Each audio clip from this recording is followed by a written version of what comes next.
Today we're going to be talking about one single thing that you can do to completely change the way your photos look from amateur to professional. And I'll show you two examples to prove that it's true. Roll the intro!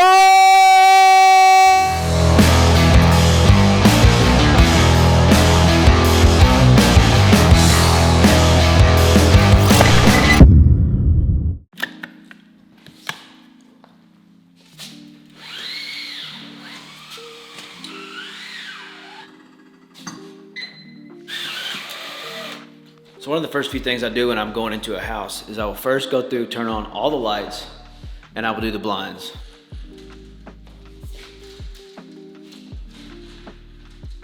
Now on these particular blinds right here, you see that I tried to get them as straight as possible, in line with the way, like where they're just perfectly parallel all the way across.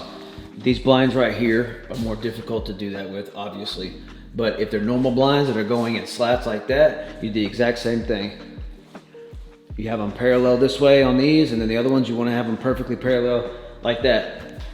The whole point of the window pull is to get the maximum view to outside. So you want that to be perfect like that. That way, when you take the photo and you do your window pull, you can always see perfectly outside. So in the FLAMBIENT technique that I do here on my channel, we always do a window pull at the end and then your safety shot. So sometimes window pulls like this, you see how that window kind of looks foggy and dirty? That's actually a screen, it's not the window itself. So it should be okay. You want the window ideally to be perfectly clean like this, so when you do the window pull, it actually will be a perfectly clear shot outside and look nice, crisp, and clean. These windows over here are pretty good, like spots on the windows, those really won't show up. But sometimes you have windows that are super dirty. And if they are, it's just to your advantage to shut the blinds and don't do the window pull there. The agent would probably rather you do that than try to do a window pull, and it looks disgusting, and you wished you would have closed the blinds. So like this right here is a fogged window, you see that? So that's not too bad, and since it's a fogged window on purpose, I think, the other ones aren't. I could actually, for symmetry, I could actually shut this middle one and leave these two open and probably look okay, but I think from far away, people can tell. They'll just think that it's a fog window. Sometimes if it's maybe a old double pane or sometimes single pane, the air conditioning will make them fog up a little bit or make them look wet. That's really up to your discretion.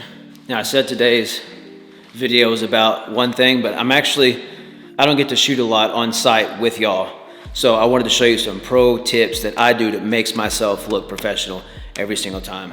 We already went through, you turn on all the lights, all the lamps, make sure that there are no fans on because fans will blur in your photos and that is amateur hour. Another thing, when you get done unpacking all your equipment and you have your stuff in here, what do you do with your bags? You could do one of two or three things. One, you can find a small little closet to put them in that you're not really gonna photograph anyways. Most agents do not want little closets in there. It doesn't really matter to them. They want to show the space. Two, you put your bag out front, right where the door is. Now the reason I did that is because if I would have put them up against the wall out there, the brick wall, I would get home later not realizing that I could see my bags, and that's also amateur hour. Another thing I could have did is back here in the bedrooms, all that open space right there. So if you look, there's no area back here that I can see from the living room. The reason I'm mentioning that is because if I took a shot from out there and I put my bags in the middle of this room, I'd be able to see it. So another way, if I can't put it by the front door, because sometimes there's a lot of open glass and you can't really hide it or they have a glass door, I will put it actually in one of the bedrooms or an office or something where it'll be out of the way. I won't be able to see it from the main area so that I don't accidentally have it in my shot there. And then once I get to this room, I will see it and I can move it to wherever I've already shot, and that keeps it where it never gets in my photo. I've accidentally before set them outside. I would go out back, I would shoot out back, and then I would go to the front and shoot, and I would end up, my bags would be in the shot and I'd have to edit it out or pay someone to edit it out if I didn't have time. So where you put your stuff is key. Where you put your car, your truck, whatever you got, do not have it. Pay attention to where the windows are at when you pull up to the house. So out here, I knew that when I drove up, the garage is over in that way. And I knew if I parked hard left over that way, I wouldn't be in any of these windows because there's not any on the other side of the house. So I already knew that parking there, I was gonna be good. You don't want to have your vehicle in the shot because you'll have multiple properties and the agent's like, how come your vehicle's in every shot? Don't do it. Okay, so another thing, let's go through our settings. So we have, right now I'm at ISO 320. I'm at a 13th of a second. There's a lot of light coming in, so I don't need to have that shutter speed any less. And then my f-stop is 6.3. I leave my f-stop at 6.3 for every single job. I never change it. It gives me from as far or as close as the lens can shoot to infinity. My focal point is the furthest, I pick something the furthest distance away from me, and that makes it where it will focus and get everything in the shot. I use my single shot, so I want the focus point to, I don't do servo or anything like that. I want it to always be in the same spot every single image I take. Because if it's changing focus or searching for something, or light shifts over here and it grabs, then it's gonna try to focus over there. I want every single shot that I shoot from beginning to end to be in the same focus point every single time. So if you don't know, we're gonna walk through this real quick. Your first shot is your ambient shot. It's kind of what you see with your eyes. You can see right here, just the way that it looks.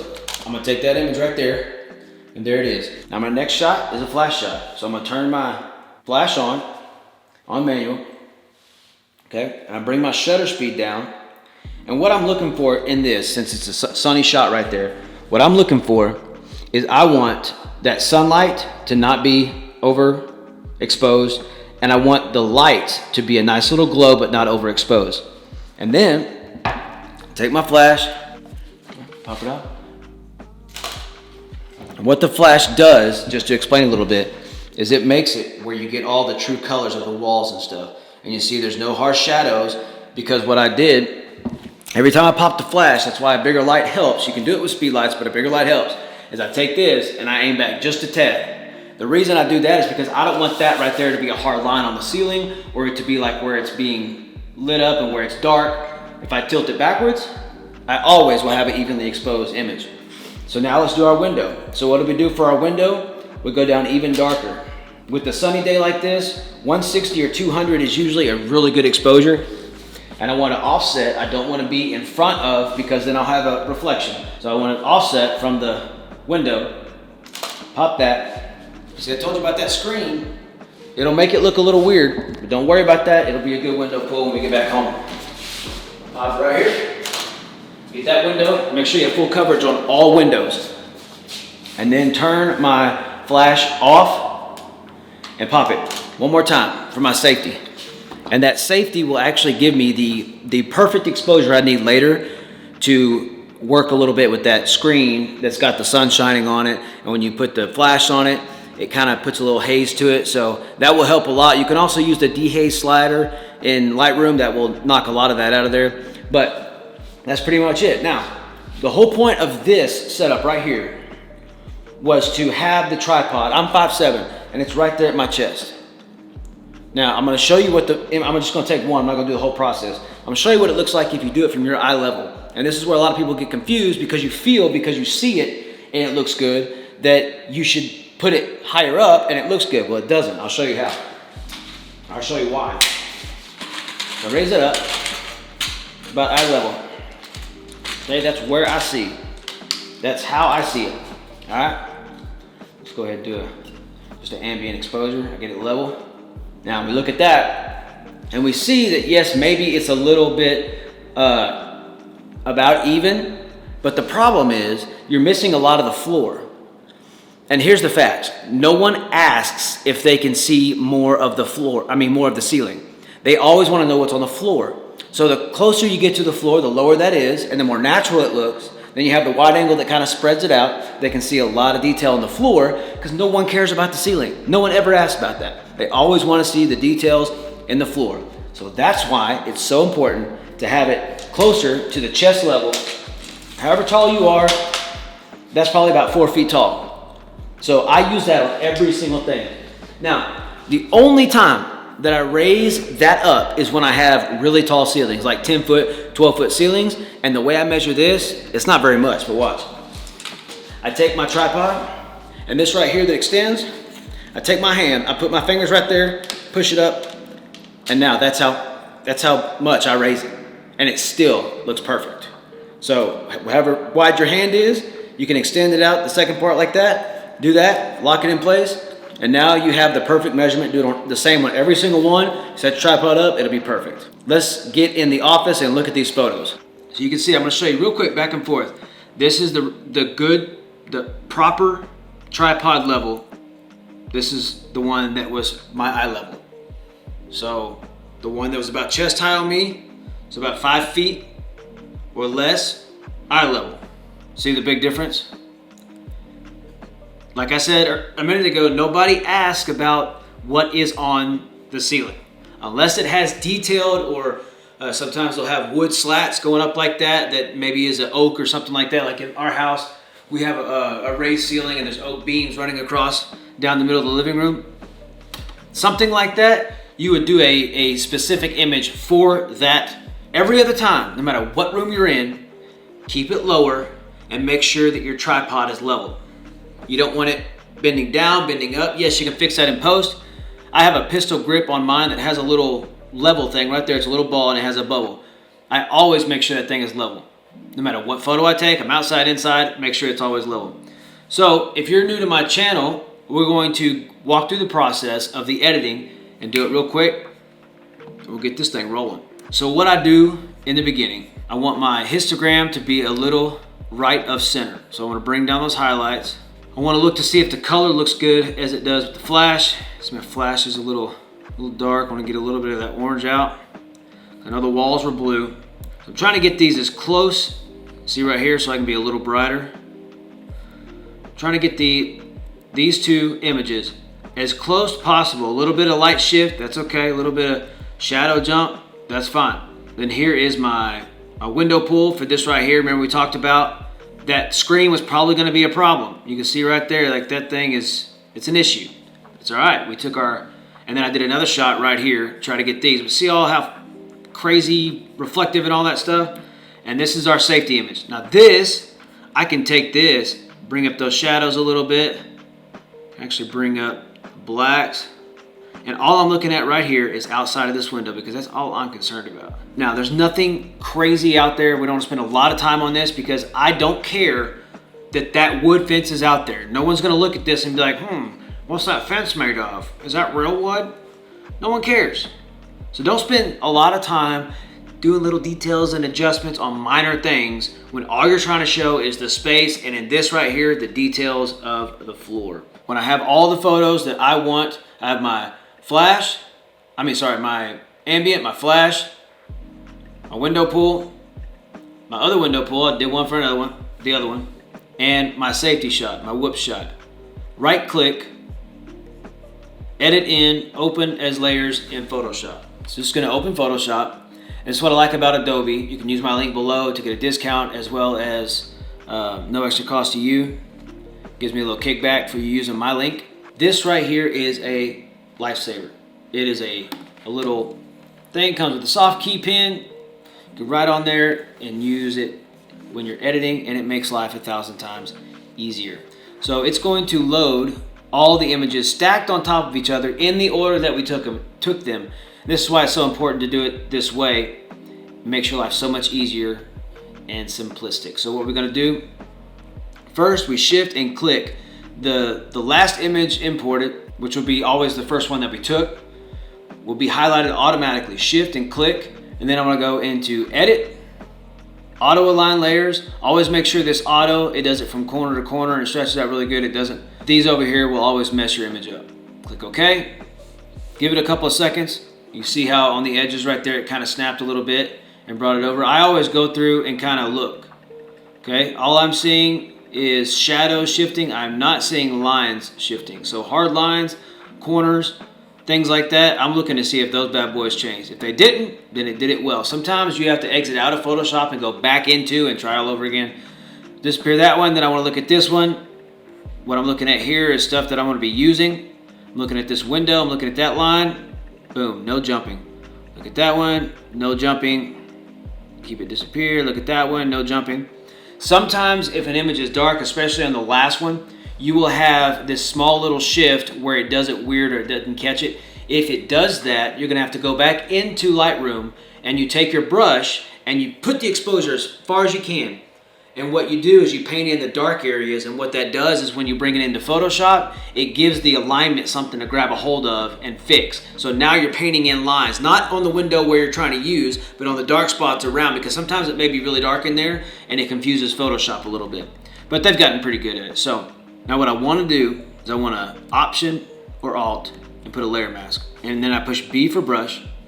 So I have the brush right here, and what I'm wanting is the hardness all the way down, opacity 100%, but I want my flow to be at like 10%. So if I push with this highlighted on here, Shift 1, sorry, not highlighted, Shift 1, it'll make it 10%.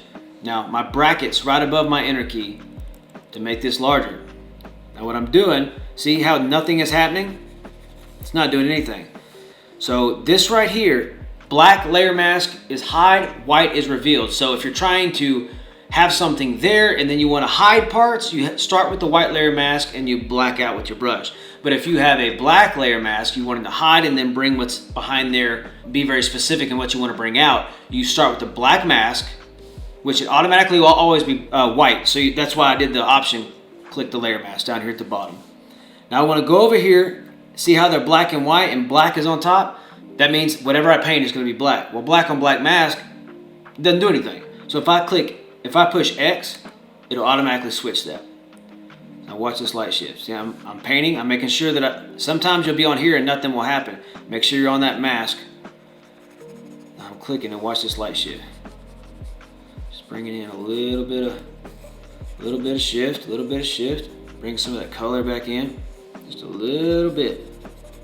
I don't want to paint on that, I don't want any brightness from there. I'm trying to fill in these spots. Now, what it is.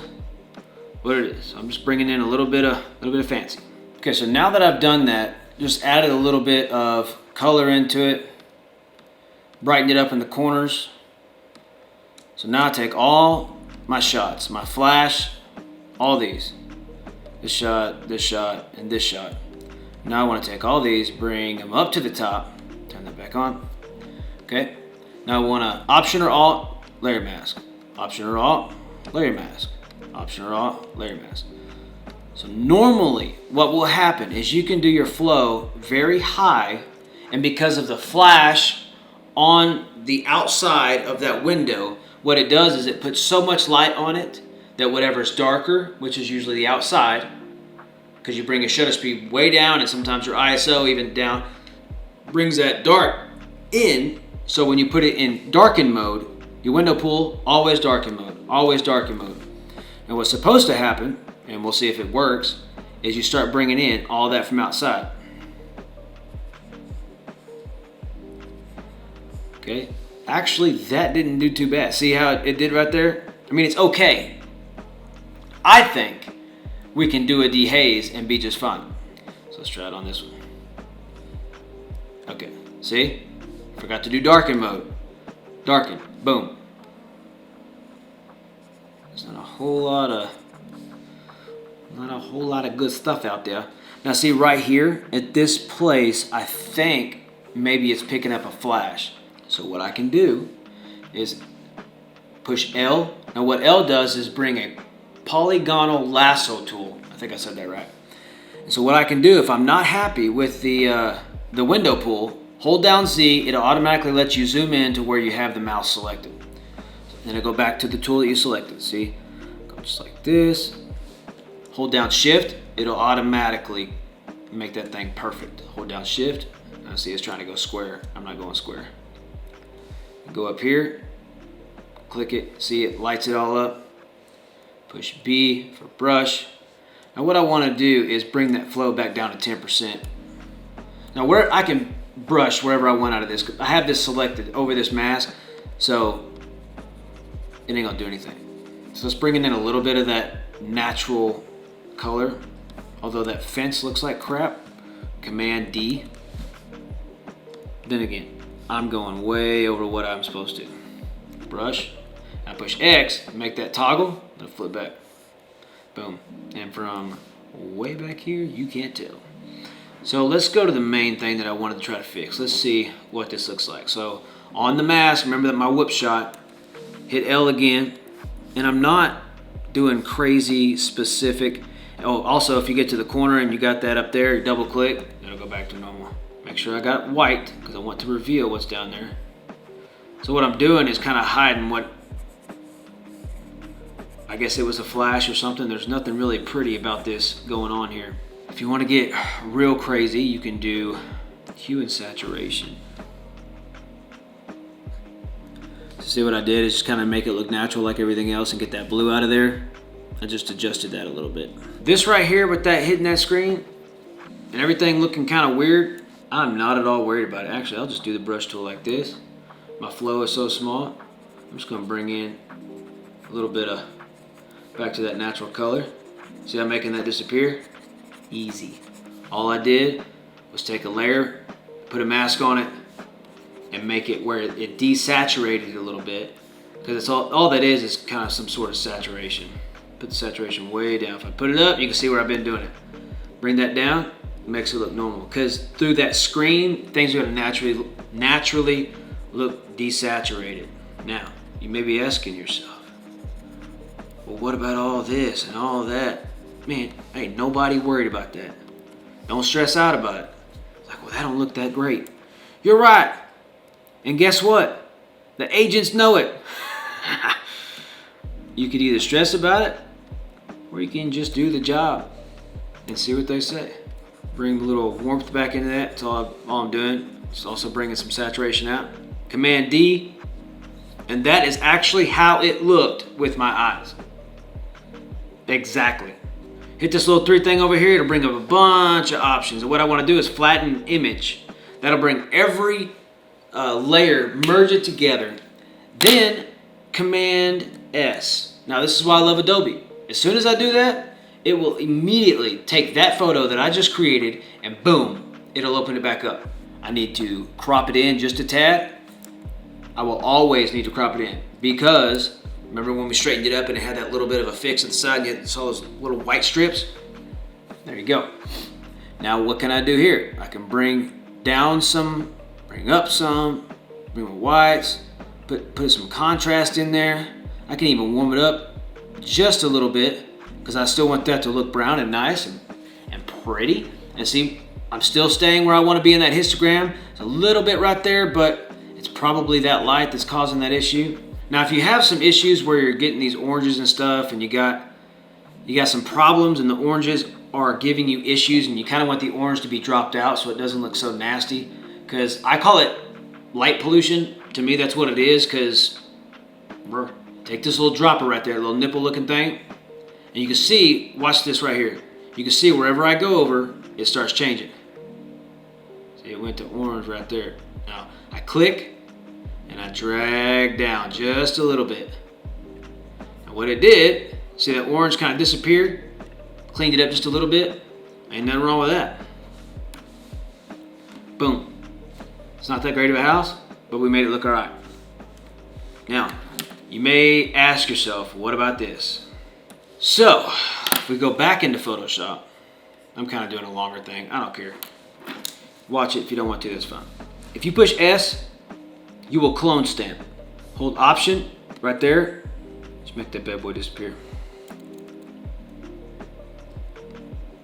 Lift up your pen a few times. If you want to go even deeper into it, I put a new layer. I will do my brush, hold down Option. I can click the exact color of that paint and paint the wall. Now it just looks kind of like a shadow. And dab it a little bit just to help it blend. Flatten. Command S. And now, boom. Wall fix. It's got a little bit of thing right there, but it's fine. No big deal at all. And yeah, put some contrast. I don't want to make it too blue. It was kind of like a light baby blue. Don't want some of this orange, so I take that, drag it down just a little bit, take that, drag it down just a little bit. And then I want to sharpen. So on your sharpening, put some sharpen on it, bring your radius down, and then if you push Alt or Option, you can see what you sharpen. Just hold it, and I like that, and I can put some more sharpening on there. There's my image. Sharp, nice, clean, everything good.